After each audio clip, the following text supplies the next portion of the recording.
Hey, it's Mia. This is my character Rune. He's an angelic were-dragon. He's currently a partial, and his best friend is Alpine. Hi, I'm Emmy. If you haven't seen me in Rune's videos over here, this is Captain. She's also an angelic were-dragon. She's currently a partial, and she likes to lick everything, just all of it. Okay, did it. Your turn. Hi, I'm Craig. This is my guy Pitch. He's going to be a full suit in progress right now. Head, feet, and tail done right now. One of his favorite things to do is whistling, listen to music, and if he likes it well enough, he'll actually dance to some tunes. Alright, so when I got Rune, I only got the head because I didn't know how many other parts I was going to want, and I didn't really have much money. The head was only $300. And I found out later that that's actually pretty cheap for a head. People tend to complain that fursuits are actually way too expensive, but what they have to remember, first of all, is that it's a luxury item, that it's really not something you need for the fandom. But I was wondering, because I know that Rune's cheap, and I really don't know the actual costs and such, but I was wondering if you could break down the costs for me and how much everything costs and why it costs that way. But why do makers make their prices what they are? Well, as far as supply costs, there's a lot of things that can vary. Some people, they'll say they want to do their head on a resin base. It takes a little bit, and resin's expensive to cast out. It takes a lot of time to do the molds, stuff like that. And then there's also the people who, with people who do foam heads. It takes a little bit of time just in sculpting the foam. I actually have an example right here. This right here, time and energy put into that takes about 8 hours of work just to get to this point. Just make sure everything's smoothed out and ready to go. As far as stuff like fur, cost can actually vary. It can cost, depending on the quality. Some furs I know have started about $20, and I've seen some go all the way to about $50 a yard for the really good stuff. Right, and I've heard that. Okay, so with the fursuit costs, people tend to say, well, if I buy the materials, and they think that they can get it cheaper. Sometimes makers will do that, but they still have to pay a price. And what people don't understand is it's man hours. The fursuit maker is still trying to make a profit. They have to make a profit because of the work that they're doing. And so people think that if they just buy the stuff that this person's just going to make it for them. And then, what's the maker going to get out of that? They'd basically be making it for free at that point. And there's other costs too, shipping and insurance and stuff like that, right? Yeah, there is. Actually, I know a lot of makers actually don't include that in the price because they have to calculate it later due to the weight of the package on the finished suit. So, depending on how far it's going to travel, whether it's international, will end up making your shipping costs vary quite a bit. Yeah, I know that Rune, I paid $300 for the head, but he was being shipped from Canada, and they had me pay $50 for shipping. So, customs fees. Yeah, it's and I don't know if that included the insurance or not. I just know that they said it was going to be $50, and I really wasn't going to argue with them about it, and I didn't think it was bad considering I did get him for so cheap anyways. So, what's the average shipping cost, do you think, on, let's say, full suit versus, parts? Full suit, probably, I know the last one I shipped out cost me about, I believe it was $80 to ship out to California, fully insured, for about $2,500 insurance. So it can get up there in price.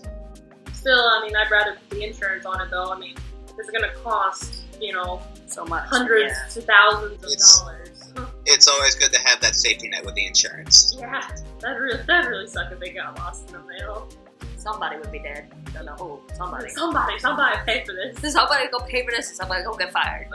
And the next thing with the cost is people tend to say, when people complain about the fursuit cost, I have a lot of people that I hear in groups saying, okay, fine, make it yourself though.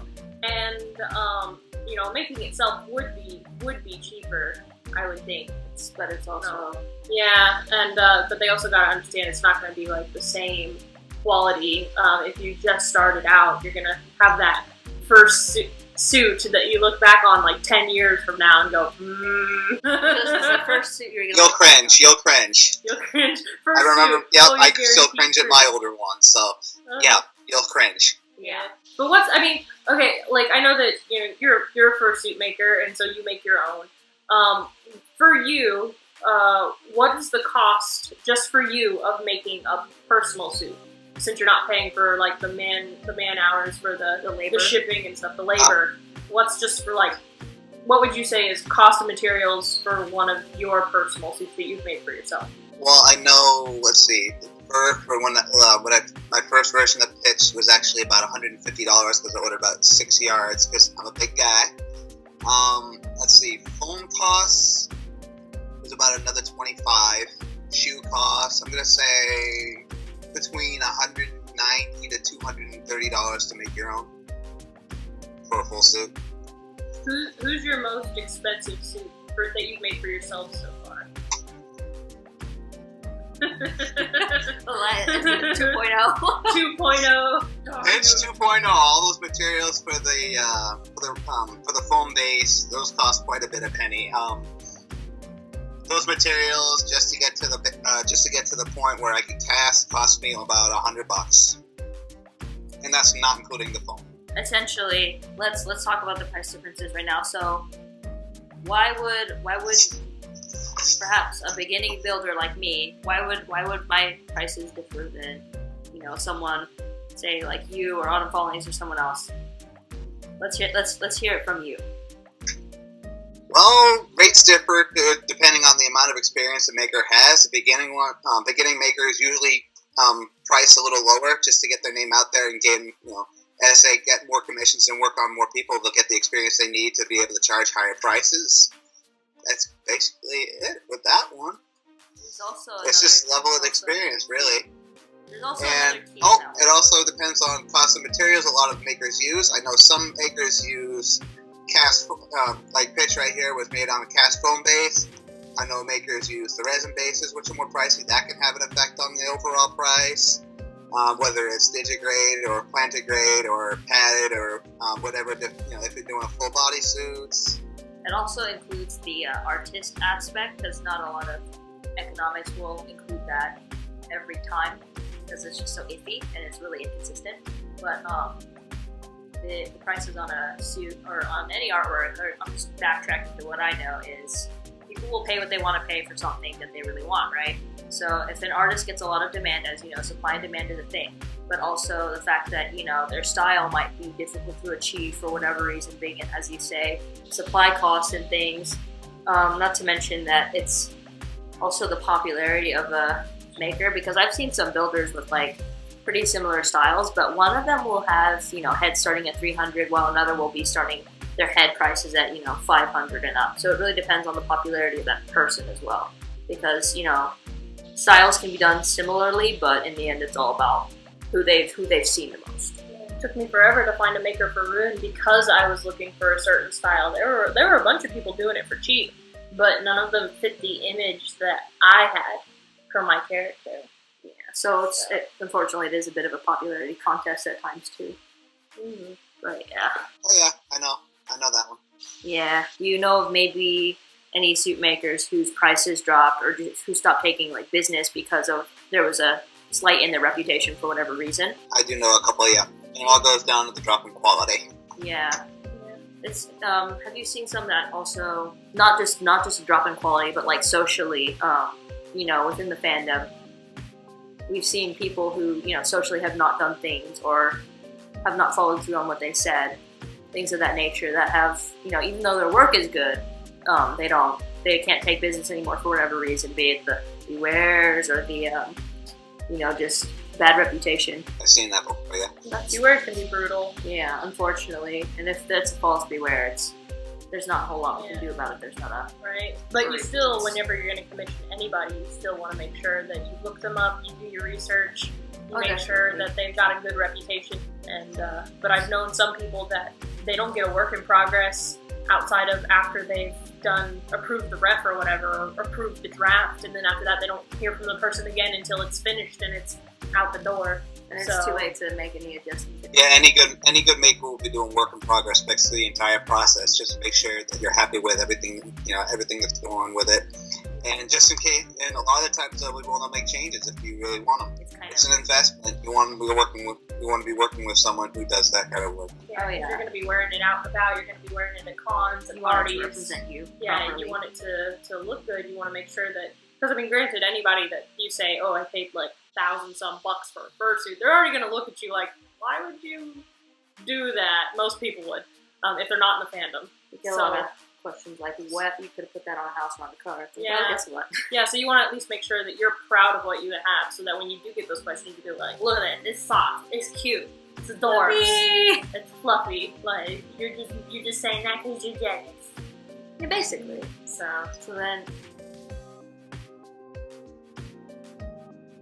multiple people do this differently, but how do you kind of approach the whole thing with working with people? Because I've worked with you in the past, but I feel like it's also probably a good idea to kind of share with others so they can get an idea of maybe for their own work in future how to communicate and show work in progress of things. Basically, I try to keep in touch with my customers. I'll show them I'll show them progress pics as I'm going. I'll give an example. One of my commissioners, Serge, he at one point ended up getting about, I think it was 12 work in progress pics in one day. So he was literally watching me work on it little by little over the course of the day. I got Captain from you.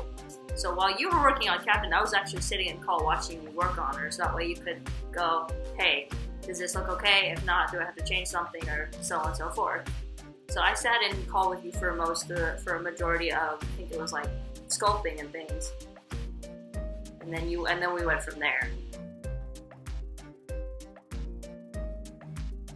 We're going to start going back. Yeah, we changed into heads, by the way. So hi guys, we're back. We had technical difficulties between takes. There's a whole new call because of that mess. We'll tell you about it later. Anyway, so we're moving on to stylistic decisions. that thing. And also parts and like fursuit types and things. So we're gonna start with like types of fursuits because that's a little easier and more general to cover. So Pitch, you wanna tell us about maybe like what your favorite type of fursuit to build is? Like what type? Cleaning style, maybe? The 2D style. Do you like that's more like do you like to build like the partials more or like the fulls? Let's do that first. Honestly, I prefer building partials more than anything, and I'll tell you why. Bodysuits. But I like partials. You can wear your own t-shirts with them, you can kind of personalize them a bit more. Because full suits, you can wear shirts with them and stuff, but it's a lot more hot. It seems a lot more trouble. Like, not really trouble, but just a lot more effort goes into it. So it's like, I kind of prefer partials because I feel like they're not as restricting, like, body-wise. I feel like you could do a lot more stuff, but that's just my personal thing. I know people that like full suits and stuff. Oh. What about you? Oh, for me, I built my own, I built my own full suit. It's an older one. I don't think I've actually showcased the full suit ever, but I built my first full suit, and that was actually the original intent. For those who don't know the terminology, partials are what I consider a partial, because there's different people that consider it different things. I consider a partial head, hand paws, and a tail at the least. Now, feet paws I think are optional, but some people like to include feet paws also in with their partial. But I say as long as you have like head, pawsies for your hands, and a tail per se, that is what I consider a partial. Sometimes builders will call it like a mini partial or like a full partial. Sometimes that'll include all the sleeves. It'll include the feet paws. It'll include the tail, the head. Sometimes that means it'll also include the wings and even like kind of leg, like kind of pant legs, I guess. So furry pant legs. So it's literally everything but the bodysuit itself. So what's a 3/4 suit? The 3/4 suit, it's kind of like it's essentially just kind of like a furry overalls as a bodysuit. So it usually goes up to here, but everything below is fursuit, as well as the sleeves, the paws, the head, tail, feet, paws, everything's included usually. A lot of times the 3/4 suits will be digigrade, but overall the 3/4 suit still kind of requires, it requires a t-shirt or something to cover the shoulders and possibly upper body. But normally it'll be kind of mid-torso down for a 3/4 suit. But essentially they don't have to wear shorts at that point. Ah, okie dokie. That makes sense. Interesting. Yeah, and then the full suits, the full body suit that it doesn't always require. Some people don't do it with the duct tape dummy, but if you are going to commission a maker, they usually require a duct tape dummy. I've seen I've actually spoken to some builders who they don't actually use the duct tape dummy, which is very interesting. Their work turns out to be very interesting for each suit that they make, but they don't usually require a duct tape dummy. Didn't you say something about duct tape dummies, Pitch? About not needing them, or you personally didn't use them for yourself, or? For myself, no, because I was able to use old clothing and use per pattern. Ah, okay. But that was mainly with planting game. When I get ready to do my next one, I will a duct tape dummy. And then the difference between digigrade and plantigrade. Those are words. Basically, plantigrade just means straight leg, almost like you're wearing regular pants when you apply to a bodysuit. With the digi-leg, it's more padded, so you get that more anatomical look. It gives the rounded appearance so that the legs kind of go back, right? Yes, it's so the legs look like they're bent back, like you would find in there. Actually find in next animal. Normally it'll also be that because digigrade, usually in anatomy, it means that the animal is walking on their toes, whereas humans are flat-footed, but animals walk on their toes. So hopefully it builds that illusion. I think from what I've seen, it's done a pretty good job. Like, I like the way they look, and then people have different ways of making their things padded. They have a different way of padding them and stuff. But other than just like the difference between like digigrade, plantigrade, full suit, partial, 3/4 suit, that kind of thing, there's also the style of fursuit. I know that, like I mentioned earlier, You forgot quad suits. Oh yeah, the quad suits. Well, I kind of want to like make them their own like separate thing eventually, because those take a while at to least explain. just kind of explain. Quad suits is that's when the people are basically, the illusion is that they are on all fours. It's more of a feral looking fursuit. But the illusion, the people are just kind of hunched over though, right? Mm-hmm. For quad suits, like I've never seen a person get in one. I've just seen them. It's a really interesting process to even just watch them get in one. And I've actually, there are very few of them, but there are tutorials on how to do the duct tape dummies on those. And it's really interesting to see the processes going behind it. I've seen an Arcanine quad suit. I have seen the Nine Tails quad suit. There's that one from the show, the Weeaboo show. Naruto. Yeah, that. So there are quad suits, and then there are also the stilt suits, which are the fursuits essentially that do the digi with. They include stilts, so that's a whole nother level of whoa. Oh, yeah, geez. Let's move this party boat over. Okay, so styles of fursuits.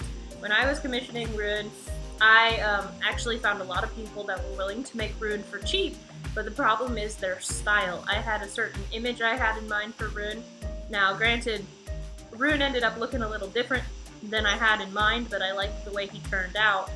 But originally I was looking for a style similar to like this at first, but it wasn't within my price range. But I definitely tried to find makers that could make the bigger eyes, the more exaggerated like features to make it just really cute and adorable and recognizable and memorable, essentially. But no, I mean, there's people that get realistic styles. My sister-in-law, she has a realistic wolf, and it has it's the resin eyes. Yeah, the glass eyes. Mm-hmm. Has the resin base. Mm-hmm. There you go. And it's got the moving jaw, but it's got like the gums in it have been basically molded on and painted so that they shimmer, and it has the plastic tongue on the inside that is actually the silicone tongue on the inside, so that it's more realistic. There's people that prefer a more realistic animal look, Usually the realistic style is a little bit more expensive because the materials, the textures, the time, work, and effort is usually a little bit more out there when it comes to tuning. Because with realistic, you have to also consider like specialized furs and things and materials. It's not a cheap venture, but there you go. You have tuning, you have realistic. You want to cover anything else while you're at it? Pitch mentioned before the kimono styles as well and the chibi styles. Can you go tell us about it? Well, I really don't have to describe them except for the, as far as the kimono goes, you have basically a bigger face and the eyes are a lot bigger. And they usually like shiny, it's got like made like the shiny material and, that's basically the only way I can think of describing it. Doesn't the kimono style have like, they don't really have muscles to them, they more have like squished face features, like it's all kind of in the same area. Yeah. But they're really hard to. Don't they generally have like the domes over their eyes? The dome eyes, yeah. Eyes, yeah. No, there's that. I've only seen a couple, so I don't really know much about kimono style. I know that a lot of people like it. We have anything else we want to cover? Nope, that was it. That was everything on our list. So then, thank you for tuning in with us. Oh, before we go, show us some of the suits you have. Yes, this like Radar and Necro moment. And like show off. God, I gotta break them. That's hot seat. Go get out! Hot seat hour, let's go! Time to, show off what you got. Showcase. You knew I was gonna grab them. Of course. I like Radar! No, I had to grab him. If you have any fursuit questions that you specifically want to know, anything that was not addressed in this video, we do have plans for the future, but if there's anything in specific you think we should cover, it helps us out if you let us know ahead of time. That way we can kind of research it and figure out what we want to do. Tell us we want the Q so we can answer the A. Yeah! Exactly! If that's it, thank you guys so much for watching. Remember to like and leave us a comment if there's anything that you want to see. And we will see you all in the next video. Doodles! Bye guys!